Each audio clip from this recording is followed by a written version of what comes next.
আমরা বউয়েরা সংসারের জন্য যে পরিমাণে খাটাখাটনি করি, তারপরে আমাদের বউয়েদের কিন্তু কোনো রকম কোনো সুনাম নেই। শ্বশুর বাড়ির লোকজনের সুনাম করে তো পরের বাড়ির বউয়ে। তো দেখবেন শাশুড়ির যখন এক গ্লাস পানি খাওয়ারও প্রয়োজন হবে, তখন ঘরের বউটাকে হরমাস দিবে। তখন বলতে ইচ্ছে করে যে যার নামে সারাদিন সুনাম করে বেড়ান তাকে তো হরমাস গুলো আপনি দিতে পারেন। শ্বশুর বাড়ির লোকজনের যখন যে কোনো কিছু প্রয়োজন হবে, তখন কিন্তু ঘরের বউটাকে দিয়ে সব কাজ করাবে। দিনরাত সুনাম করবে কার? পরের বাড়ির বউ। নিজের বাড়ির বউয়ের তো সুনাম কখনো মুখেই আসে না। সারা দিন রাত সংসার নিয়ে এত কষ্ট করার পরেও যদি দিন শেষে সুনাম না বের হয়, বদনাম বের হয়, তখন কিন্তু আর ভালোই লাগে না। আসসালামু আলাইকুম সবাই কেমন আছেন? আমি ফারজানা, আমিও ভালো আছি। এই যে দেখেন, গ্রামে গিয়ে কিন্তু আমি পুরো গ্রামীণ বয়ে হয়ে যাই। আমি কিন্তু আবার সব ধরনের কাজই করতে পারি, যে কাজ করতে পারি না এরকম না। আমি দেখেন মাটির চুলা হচ্ছে পাতা দিয়ে রান্না করতেছি। মাটির চুলা পাতা দিয়ে রান্না করা কিন্তু খুবই একটা কষ্টকর। মাঝে মধ্যে যখন লেট হয়ে যায়, আগুনটা নিভে যায়, আবার ওটাকে ধরাতে হয়। তাও হচ্ছে আমার বিয়ের 5 থেকে 6 বছর হয়ে গেছে, তো রান্না করতে করতে একদম প্র্যাকটিস হয়ে গেছে। খুব ইজিলি এখন রান্না করতে পারি। আর আমাদের গ্রামের বাড়িতে কিন্তু অনেক কিছুই রান্না করা হয়, প্রায় হচ্ছে 4-5টার মতো সবজি তরকারি সবকিছুই রান্না করা হয়। হচ্ছে সকালে তাড়াতাড়ি উঠে নাস্তা শেষে কিন্তু আমরা আর হচ্ছে রেস্ট করি না, তাড়াতাড়ি করে দুপুরে রান্না বান্নাও রেডি করে নিই। দেখেন একটু লেট হয়েছে আর আগুন বন্ধ হয়ে গেছে। এখন একটা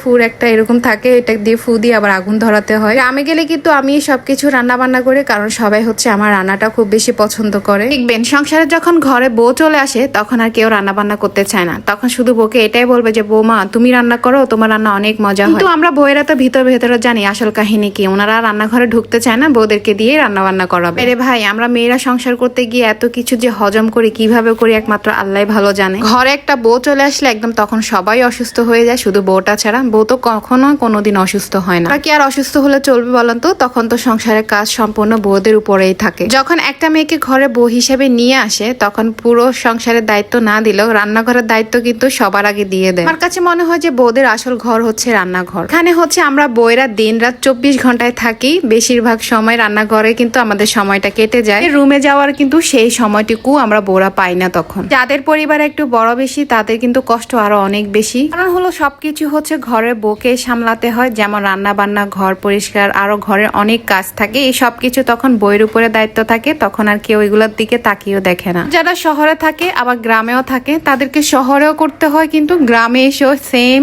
সংসারের কাজগুলো করতে হয়। হলো যে একটা মেয়ে বউ হয়ে গেলে তো তখন তার রেস্ট কি ওটা কিন্তু জানেও না। বিয়ের পর আমাদের মেয়েদের জীবন আসলে এরকমই হয়ে থাকে। তবে সবচেয়ে বেশি খারাপ লাগে যখন সংসারে অনেক মানুষ থাকার সত্ত্বেও কিন্তু কেউ তখন বউটাকে হেল্প করে না। এই তো দেখেন দুপুরে রান্না বান্না শেষে রাতে আবার হচ্ছে অনেকগুলো বাজার চলে আসলো। এখন বাজারগুলোকেও গোছাতে হবে। হচ্ছে যে আপনি সারাদিনে কাজ করার পর রাতে যে একটু রেস্ট করবেন, সেই সময়টুকুও পাবেন না। একটা না একটা কাজ সব সময় লেগেই থাকবে বউদের জন্য। যাই হোক, অনেক কথাই বলে ফেললাম। আজকের ভিডিও এই পর্যন্তই। দেখা হবে নেক্সট ভিডিওতে। সবাই ভালো থাকবেন। আল্লাহ হাফেজ।